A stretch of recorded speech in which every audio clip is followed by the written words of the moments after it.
जो होता है अच्छा होता है। गीता में अर्जुन से माधव ये कहता है, मुश्किल तो तुम्हारे ही कर्मों का लेखा जोखा है, पर तुम ना घबराना, विश्वास मुझ पर ना खोना, मैंने कभी तुम्हारा अहित न सोचा है।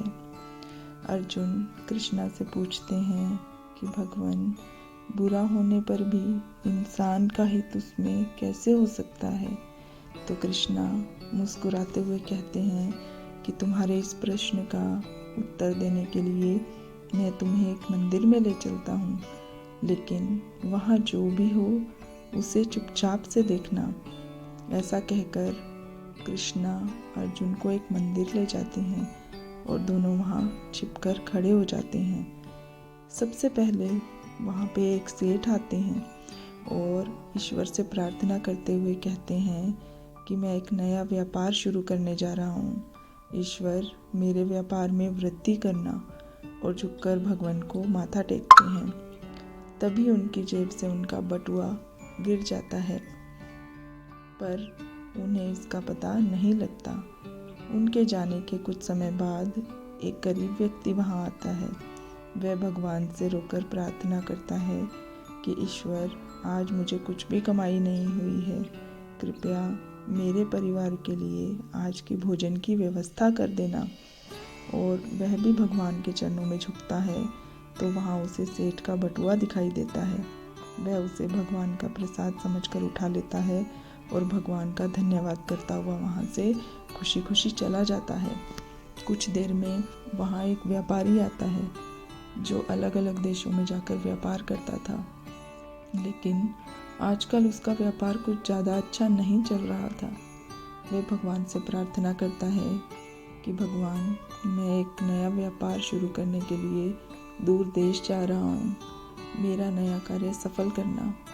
इतने में वो सेठ जी, जिनका बटुआ वहाँ गिर जाता है, वह उसे ढूंढते हुए मंदिर आ जाते हैं और साथ में सिपाहियों को भी लेकर आते हैं। वे उस व्यापारी को चोर समझते हैं और उसे पकड़ लेते हैं और अपने साथ ले जाते हैं। अर्जुन, जो ये सब कुछ देख रहा था, कृष्णा से पूछता है कि माधव, यह आपने क्या किया? वह तो चोर नहीं है, व्यापारी ने तो सेठ का बटुआ नहीं लिया, वह तो उस गरीब व्यक्ति ने लिया था।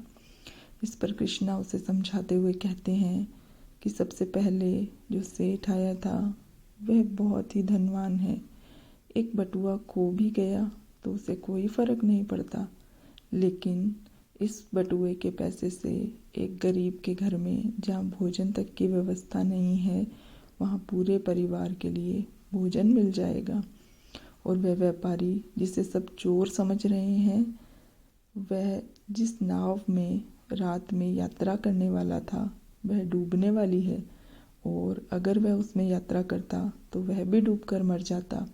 सिपाहियों ने उसे पकड़ा तो वह आज उस यात्रा पर नहीं जा पाएगा और उसका जीवन बच जाएगा। इस पर अर्जुन कहते हैं, लेकिन वह व्यापारी तो यही सोच रहा होगा कि ईश्वर के मंदिर में आज उस पर और मुसीबत आ गई। भगवान फिर मुस्कुराते हैं और कहते हैं कि जो मेरा सच्चा भक्त है और जो मुझ में आस्था रखता है, वह कभी विपत्ति में भी विवेक नहीं खोता, और अंधेरे में छिपी हुई रोशनी को भी वह ढूंढ ही लेता है। वह ये बात समझ लेता है कि मैं कभी भी उसका हित नहीं चाहता हूँ।